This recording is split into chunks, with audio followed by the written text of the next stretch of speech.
আমি university of global village থেকে BSc engineering শেষ করি। স্বপ্ন ছিল ইঞ্জিনিয়ারিং পাশ করে নিজেকে বড় প্রকৌশলী হিসেবে প্রতিষ্ঠিত করা, কিন্তু চাকরির বাজারের বাধা ধরা শৃঙ্খল তার পছন্দ হয়নি।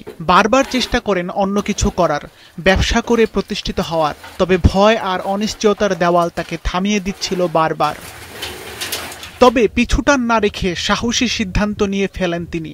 সমস্ত দ্বিধা আর দ্বন্দ্বকে পাশ কাটিয়ে ঝাঁপিয়ে পড়েন নিজের স্বপ্নের পথে। গ্রামে ফিরে গড়ে তোলেন জৈব সার উৎপাদনের একটি খামার। শুরুটা সহজ ছিল না, তবে আত্মবিশ্বাস আর পরিশ্রমকে সঙ্গী করে এগিয়ে চলেন তিনি। ধীরে ধীরে তার খামার হয়ে ওঠে এক সফল উদ্যোগের নাম। এখন তিনি বছরে 70 থেকে 80 মেট্রিক টন জৈব সার উৎপাদন করছেন এবং সেখান থেকে আয় করছেন 20 লাখ টাকা।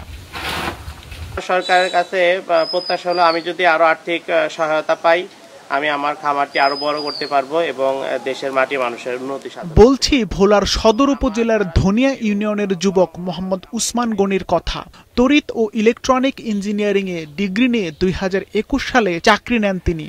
ভালো না লাগায় চাকরি ছেড়ে 30% জমিতে 2 লাখ টাকা দিয়ে ঐকতান এগ্রো নামে একটি খামার গড়ে তোলেন। গোবরগুলোকে বিভিন্ন জায়গায় ফেলে দিতাম, তো ফেলে না দিয়ে আমি কৃষি অফিস এবং গ্রামীণ জন উন্নয়নের সহযোগিতায় আমি কি ভার্মি কম্পোস্টের প্ল্যান করি। 60টা চেম্বার থেকে প্রত্যেক মাসে আমার 4 থেকে 5 টন ভার্মি কম্পোস্ট উৎপাদন হয়। আমার আরো কিছু কন্ট্রাক্ট ফার্মার আছে যারা আগে গোবর ফেলে দিত, এখন আর ফেলে না। আমার পরামর্শে তারা এখন নিজেরও সার উৎপাদন করে। রাসায়নিক সারের চেয়ে অনেক ভালো এবং অন্যান্য সারে যেরকম মাটির গুণগত মান কমে যায়, কিন্তু আমার এই ভার্মি কম্পোস্টে মাটির গুণগত মান দিনে দিনে বৃদ্ধি পায়। খামার থেকে পাওয়া গোবর, কলা গাছ, কচুরিপানা ও কেঁচো নির্দিষ্ট স্থানে রেখে তৈরি করছেন জৈব সার। বর্তমানে প্রতি কেজি সার 20 টাকা দরে বিক্রি করছেন ওসমান গনি। এই জৈব সারের গুণগত মান ভালো হওয়ায় কৃষকরাও উপকৃত হচ্ছেন। এর ফলে দিন দিন বেড়েই চলেছে তার সারের চাহিদা। ওসমান গনি নিজের কর্মসংস্থানের পাশাপাশি বর্তমানে এলাকার বেকার যুবকদেরও কর্মসংস্থানের সৃষ্টি করেছেন।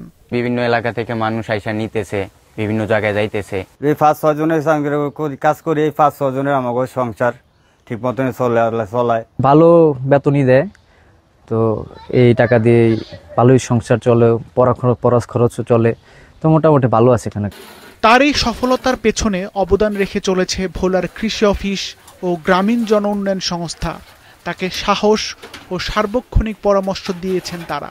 ভোলার প্রাণী সম্পদ কর্মকর্তা জানান, কেঁচো সার উৎপাদন করে খামারিরা যেমন লাভবান হচ্ছেন, তেমনি পরিবেশের জন্য এটি যথেষ্ট উপকারী। এর ব্যবহারে অধিক ফসল ফলানো সম্ভব।